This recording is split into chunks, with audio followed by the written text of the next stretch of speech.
Hey, what is up, Unbroken Nation? I hope that you're doing well wherever you are in the world. I'm Michael Anthony, author, speaker, coach, and advocate for adult survivors of childhood trauma. And you're listening to or watching my podcast. And so I just want to say thank you so much for being here and being a part of this. My goal with speaking about what I talk about every week and the guests who come on and all the things that I do is to give us as trauma survivors, A, community, and B, tools so that we continue to move forward in our life. And that's so much about what this is. And I think it's more pertinent than ever to acknowledge that we really need tools right now, especially in 2020, towards the end of it. Christmas is around the corner, New Year's is right behind that, and then what? 2021.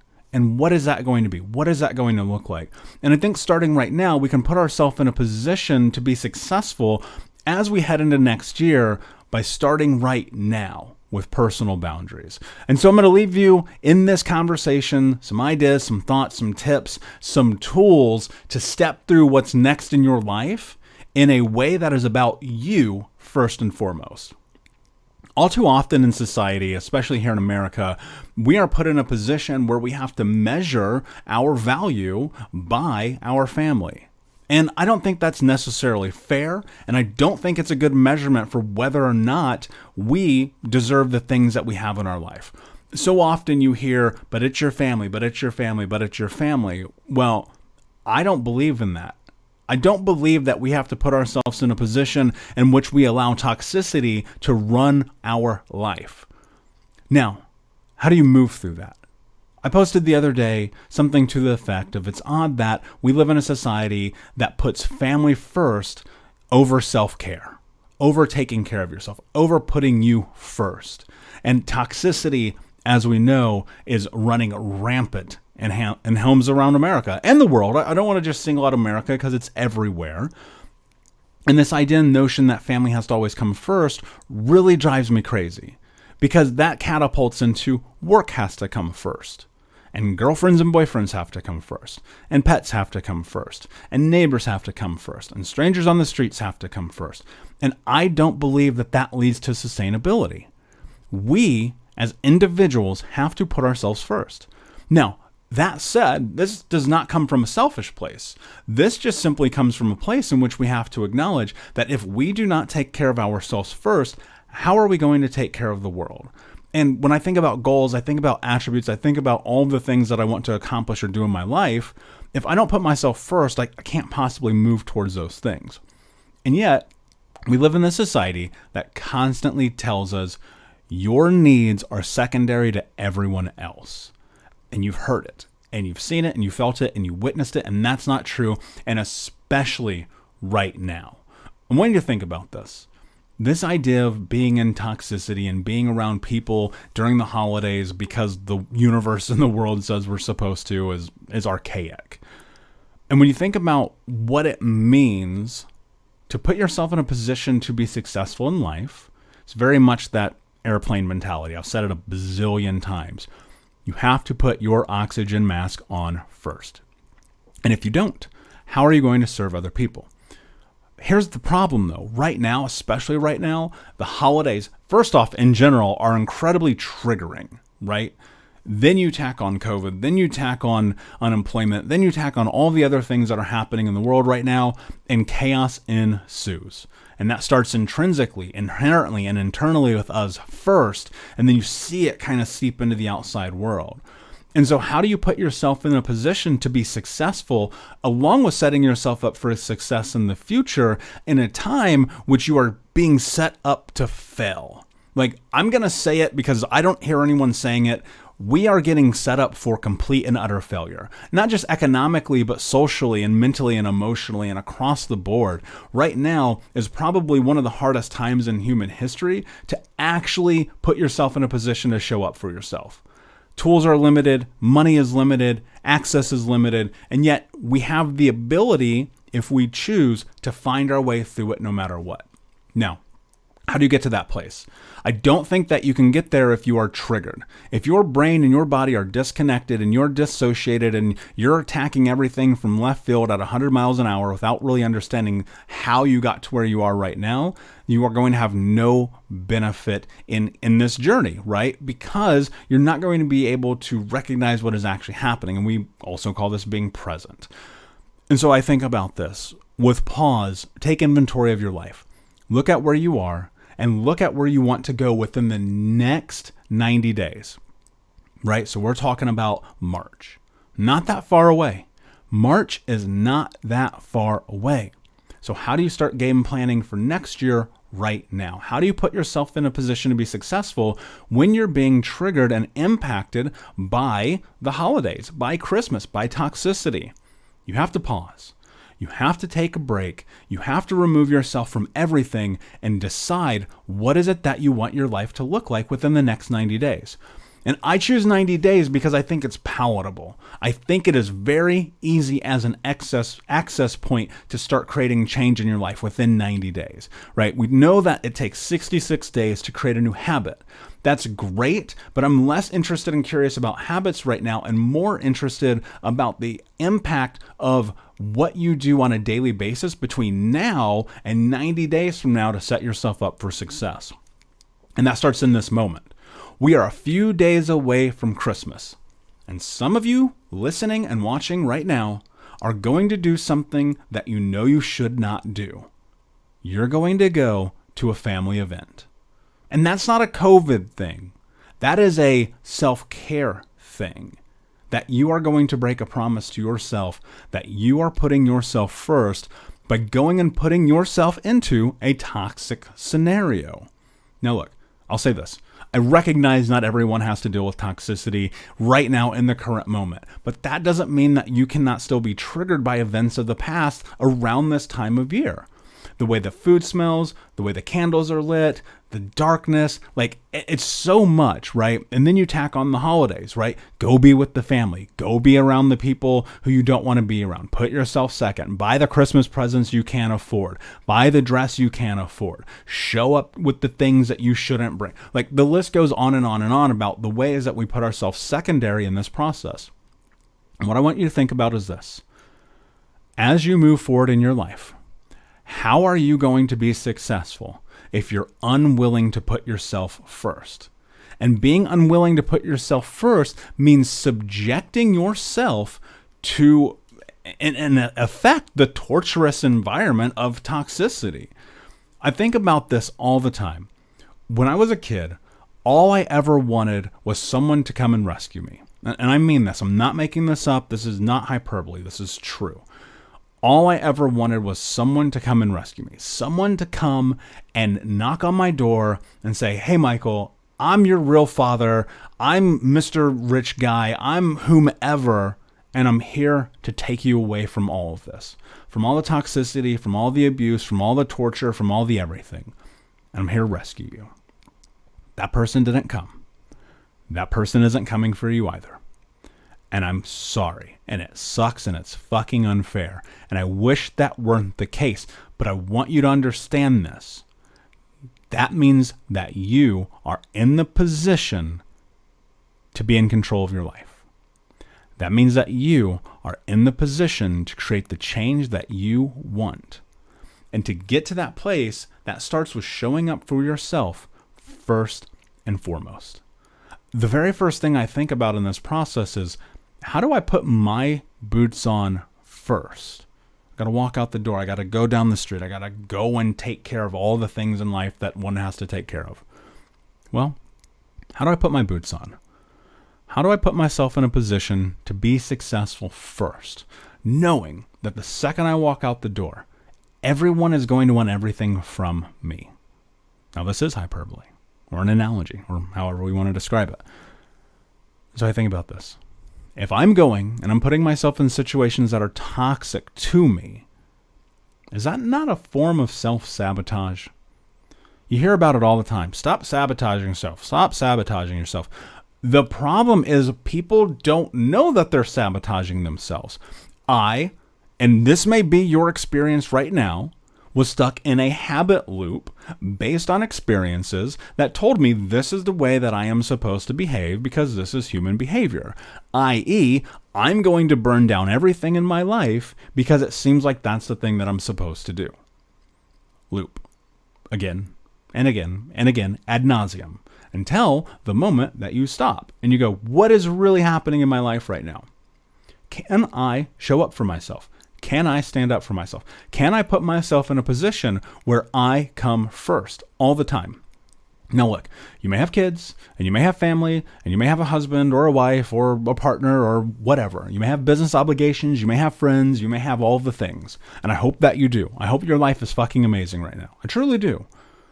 But if you're not putting yourself first and you're listening to this and you're thinking about how do you turn your life into something that you're going to be even more proud of than where you are right now within the next 90 days, it starts with this. Put yourself first. Remove yourself from toxic environments without guilt, without shame, without beating yourself up. Because let me tell you this, the most important, I've mentioned this in the podcast many times before, the most important thing that I've ever done in my healing journey started as a teenager when I removed toxic family members from my life. And I've not spoken to them since. And it has been the most beneficial thing I've ever done. Now, it's also the hardest. It's the most difficult because of the society norms that say, don't do that. You're a bad guy. You're a bad guy if you take this person who's an asshole out of your life. That's on you. No, I vehemently disagree. In fact, I would argue with anyone that one of the greatest things that you can do is remove toxicity from your life. You want to set yourself up for success? Well, you have to stand up for yourself. And you have to stop fucking worrying what people are going to have to say or think about your actions when it comes to your personal sovereignty and self-care. My secret power, my superpower, the thing that I have that if I could bottle it up and I could give it to everybody on planet Earth is that I don't give a fuck what people think when it comes to how I take care of myself. I don't care. Your opinion matters zero in how I decide that I need to take care of myself. Nobody lives for you. Nobody breathes for you. I say it all the time. Only you get to choose how you show up in this life. And because of that, you are in this amazing and distinct position that gives you and affords you the opportunity to step into something really beautiful. And that's called sovereignty. That is called your power. That is called being the hero of your own story. And yet, even as you listen, there's that part of you that's going, but, I have to, I should, I have to. Someone's telling me, family's going to look at me, neighbors are going to judge me. So what? Here's the thing. On a long enough timeline, you're going to die. That's the truth. And that's not to be like super negative. In fact, I find it to be very empowering. And the reason is I leverage the idea of death and how I create my life and my future. And knowing that this time of year is one of the number one times of the year that people die, I can't help but question why. And the answer? Stress. Stress kills more people worldwide than anything else. And of course, there's smoking and there's drinking and there's getting hit by cars and icicles falling on your head and who the fuck knows how we die because there's a lot of us and weird shit happens. But stress. And I think about how I can mitigate stress at every avenue in my life so that I can be successful moving forward. The number one thing that we have control over is who we spend our time with. Think about this. I said this during Thanksgiving. I'm going to repeat it, and I'll repeat it next year and the year after that until everyone starts doing it. When you get in your car to drive, or on the bus, or on your bike, or however you get there, to the place that your heart, your gut, your soul is screaming, do not go, and you go, you are doing yourself a grave disservice. Every time that you go, and you put yourself in that position, and you show up at that place that you know you don't want to be, you are lying to yourself. And look, you come by that honestly, and I do too. I get it. I used to show up. I used to go all the time. I'd be there. Aunt's house, uncle's house, cousin's house, grandma's house. I'd be like, I don't want to be here. I feel it wrenching my soul to step into this place where I have to be with these toxic people, where I have to get mistreated, where I have to get yelled at, where I have to be talked down to, where I've got to be treated less than, where I have no right in who I am or my existence or my say or any of those things. And feeling the impact of that as an adult is asinine. Think about this, right? If the form of insanity is defined as doing the same thing over and over and over again and expecting the same result, then by definition, putting yourself in this position where you come secondary is insane. Why? Why are you doing that to yourself? Why are you putting yourself in a position to become secondary, in a position in which you know that you'll walk into this room and you'll be the black sheep? You'll be the person that people don't want there. You'll be the person that people shit on the whole time you're there. You'll be the person that as soon as you walk through the threshold of that door, you're questioning, why am I here? What am I doing? It's okay if you don't go. In fact, I implore you to not go. If there's a part of you that's saying, please, please don't go, and you're sitting in the car and you're looking at the pumpkin pie and you're begging yourself not to go and you have to have the drink or smoke the joint or get high before you walk through the door, you're in the wrong fucking place. You need to pause and take care of your life. For real. And look, that's hard. I get it. There's obligations, there's family, there's society, there's all these things. Personal sovereignty is the most important cornerstone in this healing journey. And to be triggered right now, it's so incredibly difficult to step into that place because your mind and your body are not connected. So I'm going to give you a tool right now that you can take with you that I want you to use and utilize starting right now. And that is just mindfulness. And you hear about it all the time. And at this point, I've said it enough that I want you to be able to take it with you in a palatable way. So let's think about this for a moment, okay? Mindfulness is the practice of just being aware. If you're dissociated, your brain and your body are disconnected. Your brain's in la la land, your body is here in an autonomic state, just doing what it thinks it's supposed to do. Getting in the car, grabbing the pie, walking to the door, knocking on it, walking in, sitting there, dissociated, looking at your phone, hearing the blah, blah, blahs, drinking the drinks, and being like, how did I get here? That's a problem. We want to avoid that. We want to mitigate that risk. So how do we do that? Mindfulness. First thing you have to do, pause. Guys, listen. There's so much happening in our lives on a day-to-day basis that it is almost impossible to be present without having really, like, the reality of it. It's impossible to be present without putting yourself in a position with establishing a space in which you force yourself to be present. I don't have a better way to explain that other than being present is about intention. And so how do you put yourself to be intentional about being present and mindful? You have to pause. Even if that means you have to schedule something into your phone to do so, right? And I have done that. If you look at my phone, there are calendar alerts that says check in with yourself. That may be an option, okay? But let's say it's the moment before you're going to walk out of your house into this scenario in which you know you're going to be further triggered. I want you to stop. I want you to close your eyes. And I want you to breathe for just 1 minute. As slowly and as deeply as you can. Now, of course, there are all kinds of breathing exercises that exist in the world, and you can go and find those. And that's not what I'm pushing you towards. What I'm pushing you towards right now is just stopping, breathing as slowly as you can, and thinking about every part of your body independently from your toes to your head to your fingers and back down. Because I want you to recognize where you are. And I want you to slow your breathing. And I want you to feel your body. And I want you to then, after 1 minute, make a decision. You know, Mel Robbins, whom I love and adore, often talks about the 5-second rule. And that is so spot on. But I think, and if you don't know what the 5-second rule is basically within 5 seconds of thinking something, you make a decision.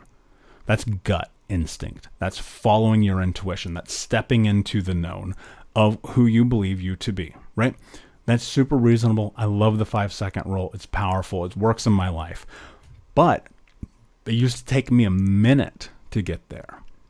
And that's why we start here, because we're so dissociated because of being triggered that our brain and body really need the extra time to step into what's next. So pause, breathe, take inventory of all of your body top to bottom, and then make a decision.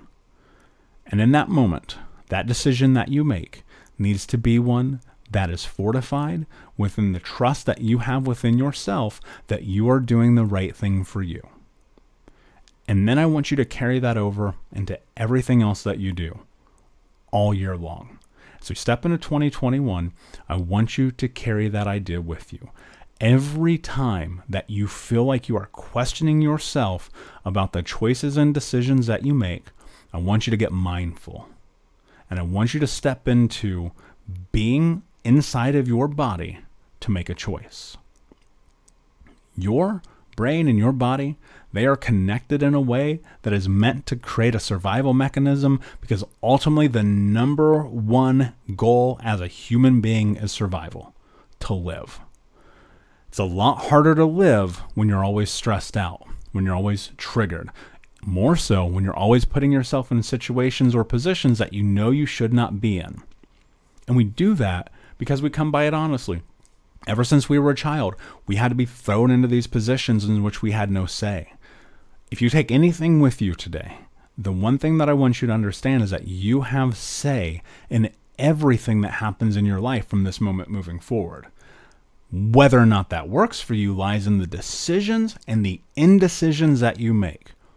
The things that you do are going to determine your future. They're going to determine your life. They're going to determine your next 90 days. So how do you create a pathway and a goal within 90 days that's attainable and achievable? You pause and you think about what you want life to look like 90 days from now. The exercise about mindfulness and about Christmas and walking through the doors, that is not just about that one day. That is a tool to set you up for success for the rest of your life. Because this is not the last time that you are going to make a hard decision. This is not the last time that I'm going to challenge you to put yourself first. This is not the last time that you are going to have to show up for yourself. And the question is, are you going to do it? Are you going to take this tool? Are you going to create an ideal goal? Are you going to move towards it every single day within the next 90 days? Look, the reality is, you can say, I want to be a millionaire and I want to start the next Amazon and blah, blah, blah, blah, blah. But what if your 90-day goal was to do only the things that you felt honest for you? What if your goal was to stop saying yes to things that you want to say no to? What if your goal was to show up for yourself? What if your goal was to stand up for yourself? What if your goal was that no matter what, for the next 90 days, you were going to put on your oxygen mask first? That's what this is about, guys. That's what this entire journey is. Putting yourself in a position to be successful by making choices and then taking action against those choices that are inherently true for you. That's this process. That's what life is. That's the secret that nobody tells you. If you want to be successful in life, you are going to have to put yourself first. And of course, I've said it before, there's a fine line between being selfish and taking care of yourself, right? And that's all about intention. That's all about choice. That's all about the way in which you're doing it. So I want to say this, and this will be the last podcast before the end of the year. And I want to thank you all who have hung out with me this year, the tens of thousands of listens around the world. Like, it's incredible to me. I decided to take this podcast more seriously over the summer, and I've felt the impact of it in my own personal life and also from the information and the responses that you guys give me. And it's beautiful, and I appreciate you. And I want to say thank you. I'm so grateful that you're willing to spend time and listen to me, because I recognize that there's a million people in the world that you could go and listen to. And so thank you. I appreciate that. And I also want to say, please, if you know someone that could use this kind of information, share this with them. And know this, like during the holidays, it may seem like we're alone and it may feel like nobody gets us, but there's a community of people just like you right now who are listening to this. And I want you to connect with them on my social media at Michael Unbroken. That's on all the things, at Michael Unbroken. There are people in those channels on Twitter, Instagram, Facebook, and here on YouTube and my podcast who need human connection. And I think that if we can come together, we can create that. And that's what this is so much about. And the last thing I'll leave you with is, I know that a lot of you have gotten a copy or got your copy of Think Unbroken on paperback, and I want to say thank you for that. It means the world.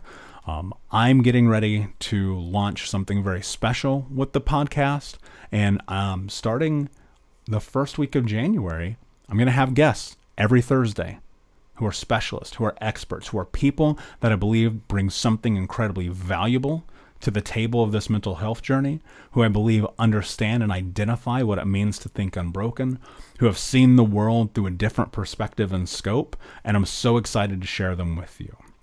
And so I wish you a healthy and safe new year. I cannot wait to see you guys on the other side of this. Please like, subscribe, comment, follow, tell a friend, leave a review. It would mean the world to me. And until next time, my friend, be unbroken. I'll see ya.